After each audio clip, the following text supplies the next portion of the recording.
All right, Daybreak continues now at 6:11, and 13 News Now is your back-to-school station. You know, students in Hampton Roads are, for the most part, getting ready for in-person learning. Yeah, with that, some parents are worried about their students staying focused while they're back in the classroom. So, new at 6, Angelique Arentalk spoke to an expert about ways to ease the transition.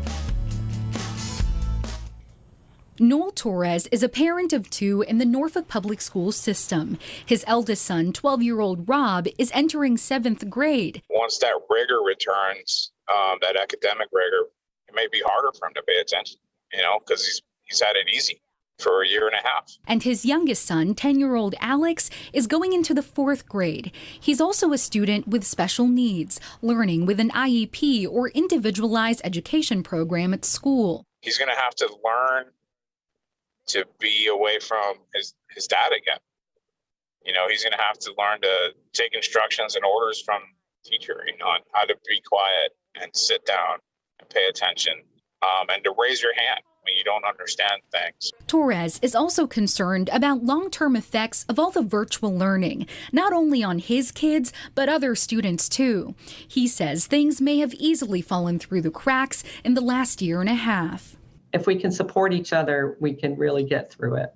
Michelle Tryon is a certified child life specialist with 3 decades of experience. She reflects on the toll of the pandemic. It's been difficult for educators, and it's been difficult for parents, and it's been difficult for children. Tryon works as a community outreach coordinator and parent educator at Children's Hospital of the King's Daughters. She helps families with all types of concerns about the back-to-school season. One of those concerns is about making the transition from hybrid or virtual learning to full-time in-person instruction. It's not going back to the way things were prior to the pandemic.